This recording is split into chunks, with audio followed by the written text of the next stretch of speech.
Magandang araw, Luzon, Visayas hanggang Mindanao. Mula rito sa Lubon, Tijan, Cordillera.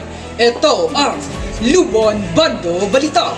Ang inyong mapagkakatiwalaang pinagkukunan ng mga napapanahong balita. Narito ang mga balitang ating tatalakayin ngayong araw. Bagamang formal nang natapos ang Brigada Eskwela, nagpapatuloy pa rin ang ilang gawaing naglalayong ganap na may handa ang ating paaralan para sa ligtas at maayos na pag-aaral. Samantala, matagumpay rin na isagawa ang halalan sa 7 pangunahing organisasyon dito sa Lubon National High School, kung saan opisyal niyang nalaman ang mga bagong halal na opisyal at kasapi. At muling pagsasanay sa lindol, muling isinagawa sa Lubon National High School. Muli, ito ang Lubon Bando Balita. Para sa unang balita, live mula Lubon National High School, narito si Maribeth Paliwangwang para sa Balitang Brigada. Bagamat opisyal lang nagtapos ang programa, may ilang proyekto pa rin isinasagawa sa Lubon National High School. Natapos na ang paglilinis at pagsasaayos sa maraming bahagi ng paaralan. Subalit nagpapatuloy pa rin ang rehabilitasyon ng ugat at ang pagkukumpuni ng bubong ng dating silid-aralan ng grade 10 upang matiyak ang kaligtasan ng lahat. Patuloy pa rin ang pagsasaayos ng ating paaralan. Makikita rito ang pagpipinta ng mga metal, pagwiwelding at pagsasaayos ng bubong bilang paghahanda para sa mas matibay na mga pasilidad. Isinasagawa rin ang pagpipinta sa open gym upang maging mas maayos at kaaya-aya ang ating kapaligiran.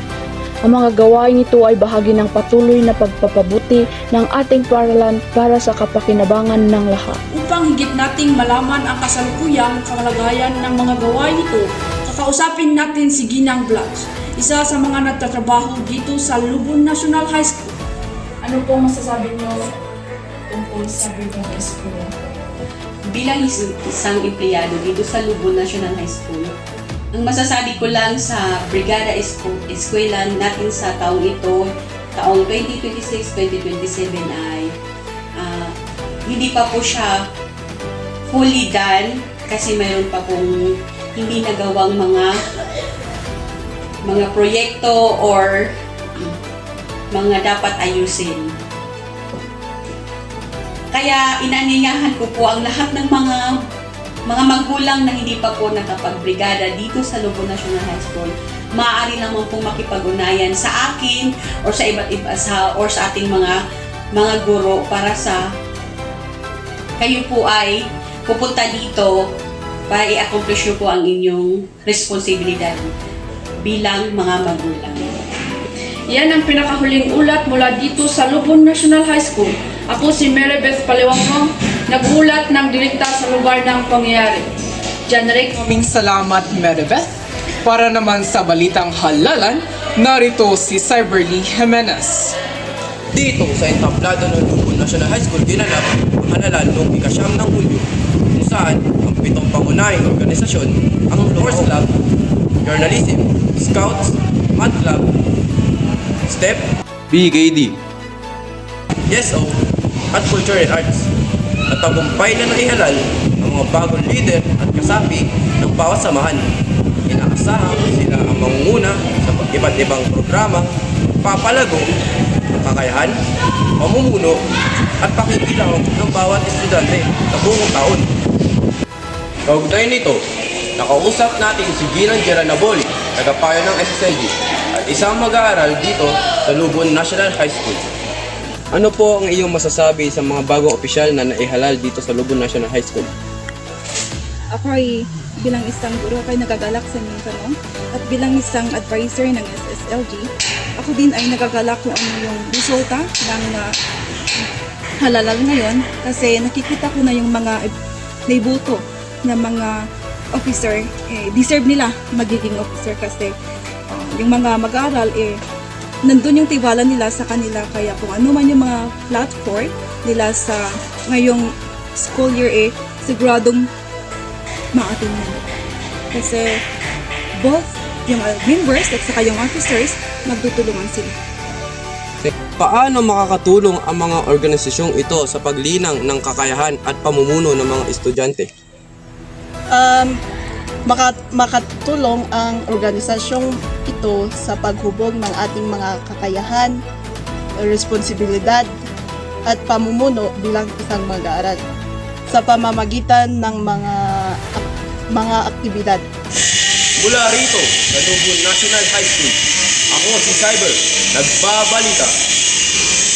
Maraming salamat, Cyber. Narito naman si Holly, humaharurot para sa balitang paghahanda sa lindol. Maraming salamat, Jenrick. Kasunod ng malakas na lindol na yumanig sa Davao nitong nakaraang linggo, isinagawa sa Lubon National High School ang kauna-unahang earthquake drill, ngayong markahan bilang paghahanda sa posibleng pagharap sa mga sakuna. Sa mga larawang ito, makikita ang wastong pagsasagawa ng duck cover and hold na nagsisilbing pangunahing hakbang upang mapanatiling ligtas ang sarili sa oras ng lindol. Kasunod nito, nagsagawa rin ng rescue simulation kung saan ang mga mag-aaral ng ika-12 baitang ang nanguna sa pagresponde at pagsagip sa mga kunwaring nasugatan. Ipinakita nila ang tamang paraan ng pagbibigay ng paunang lunas at paglalagay ng benda sa mga biktima bilang bahagi ng emergency response. Narito ang pananaw ng isa sa mga mag-aaral tungkol sa maaaring pagbutihin sa ating earthquake drill. Ano pa sa tingin mo ang maaaring pagbutihin sa earthquake drill ng inyong paaralan? Sa tingin ko, dapat mas mahalaga ang earthquake drill at mas malinaw ang instruction nito. Dapat din seryoso ang lahat para maging handa tayo sa totoong lindol. Ipinaalala rin sa lahat ang tamang pagsunod sa duck cover and hold.